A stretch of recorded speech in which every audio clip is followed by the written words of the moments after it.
صحیح بخاری کی روایت ہے کہ اللہ ارشاد فرماتا ہے، جس نے میرے ولی کے ساتھ عداوت رکھی میرا اس کے ساتھ اعلان جنگ ہے۔ تو پھر کتنا حساس معاملہ ہو گیا جب ولی کی عداوت، ولی کی دشمنی اللہ سے دشمنی قرار پائی کہ اب اس کا میرے ساتھ اعلان جنگ ہے، تو اب پھر ہمارے لیے ضروری ہو گیا کہ ولی کو پہچانے کہ ولی ہے کون، کہیں ہم اس کی مخالفت نہ کر بیٹھیں اور ہم اللہ جل شانہ کے قہر و غضب کا شکار نہ ہو جائیں۔ تو یہاں اسی حدیث میں جو بخاری کی میں نے آپ کے سامنے رکھی کہ میرا بندہ فرائض کی ادائیگی کے بعد کثرت نوافل سے میرا قرب حاصل کر لیتا ہے، پھر آنکھیں اس کی ہوتی ہیں، قوتیں میں ڈال دیتا ہوں، ہاتھ اس کے ہوتے ہیں لیکن پکڑنے کی توانائی خاص اس میں ڈال دی جاتی ہے۔ فَكُنْتُ سَمْعَهُ الَّذِي يَسْمَعُ بِهِ، کان اس کے ہوتے ہیں لیکن وہ میری اس دی ہوئی خاص قوت سے سنتا ہے۔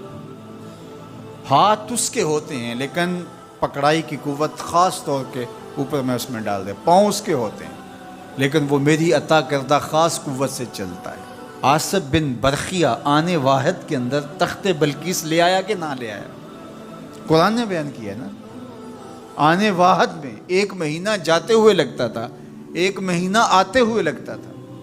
حضرت سلیمان علیہ السلام نے کہا کہ بلقیس آ رہی ہے، بس وہ شہر سے باہر پہنچ گئی ہے، تو کوئی ہے جو اس کا تخت لے کر آئے، اس کے آنے سے پہلے حاضر کر دے۔ اور وہ تخت مکفل کر کے آئی تھی، 60 ہاتھ چوڑا تھا، 80 ہاتھ لمبا تھا اور کئی ہاتھ موٹا تھا۔ تو کہا کوئی ہے جو اس کے آنے سے پہلے لے آئے؟ قال عفریت من الجن، ایک جن کھڑا ہو گیا، کہا حضور میں لے آتا ہوں۔ کب لاؤ گے؟ کہا کہ مجلس برخاست ہونے سے پہلے پہلے تخت آ جائے گا۔ بڑی بات تھی، لیکن سلیمان نے کہا نہیں، مجھے اس سے بھی پہلے چاہیے۔ کیا شان ہے، پیغمبر تھے، کہا مجھے اس سے بھی پہلے چاہیے۔ تو پھر کیا ہوا؟ قرآن پڑھیے، قال الذی عندہ علم من الکتاب، جس کے پاس کتاب اللہ کے علم کا کچھ حصہ تھا۔ زبور ساری کا عالم نہیں تھا، زبور کی کچھ آیتوں کا عالم تھا۔ اس نے کہا انا آتی کا بے، جی حضور میں لے آتا ہوں۔ یہ تو دوپہر تک لا رہا ہے، تم کب لاؤ گے؟ کہا قبل ان یرتد الیک طرفک، آپ آنکھ بعد میں جھپکیں گے، تخت پہلے پڑا ہوگا۔ یہ قرآن نے کہا ہے نا۔ اور ابھی حضرت سلیمان نے آنکھ جھپکی نہیں تھی تو تخت سامنے پڑا تھا۔ جب اس کو دیکھا تو بے ساختہ کا ھذا من فضل ربی، یہ میرے رب کا فضل ہے جس نے میری دہلیز کے ایک خادم کو یہ طاقت عطا کی ہے کہ 1 مہینے کی مسافت سے اتنا بڑا تخت آنے واحد میں آنکھ جھپکنے سے پہلے حاضر کر دیتا ہے۔ آنا آتی کا بے ہی، لفظ سنیے، آنا میں، آتی کا آتا ہوں، بے ہی اس کو ساتھ لے کے، یعنی میں ابھی گیا اور ابھی آیا اور تخت بھی لے آیا، اور وہ وہاں سے غائب بھی دکھائی نہیں دیا اور تخت بھی وہاں موجود تھا۔ اور حضرت سلیمان نے کہا کہ یہ میرے رب کا فضل ہے، اور اس کہانی کو میرے رب نے قرآن میں بیان فرمایا۔ جو کرامات پچھلے انبیاء علیہم السلام کی امتوں کے اولیاء کو حاصل تھیں، وہ اس امت کے اولیاء کو بھی حاصل ہو سکتی۔ جس طرح حضور نبیوں سے افضل ہیں، حضور کی امت باقی امتوں سے، اور حضور کی امت کے اولیاء باقی امتوں کے اولیاء سے افضل ہیں۔ تو جب ان کی یہ کرامت ہو سکتی ہے کہ آنے واحد میں تخت بلقیس لا سکتے ہیں، تو اگر اس امت کے کسی ولی کی ایسی کرامت بیان کی جائے تو اس میں طبیعت میں بے چینی کیوں پیدا ہو؟ یہ تو حضرت سلیمان کی امت کے ولی کو بھی اللہ کمال دیا ہے، تو محمد عربی کے غلام کو کیوں نہیں دے سکتا؟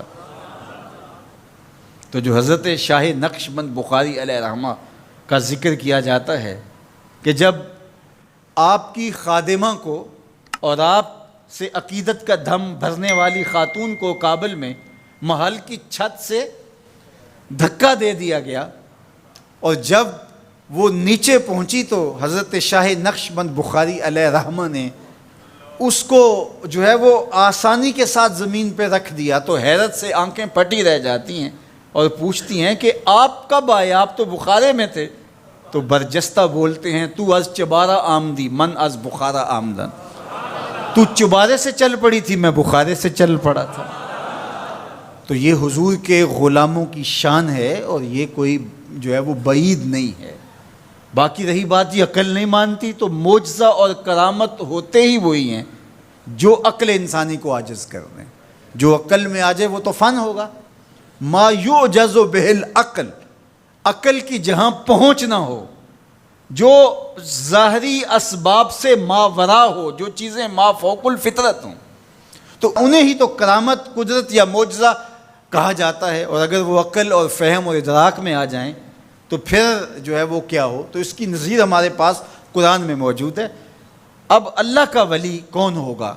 حضور علیہ السلام سے پوچھا گیا، ابن مردوی اور باقی لوگوں نے روایت کیا کہ حضور ولی کون ہے؟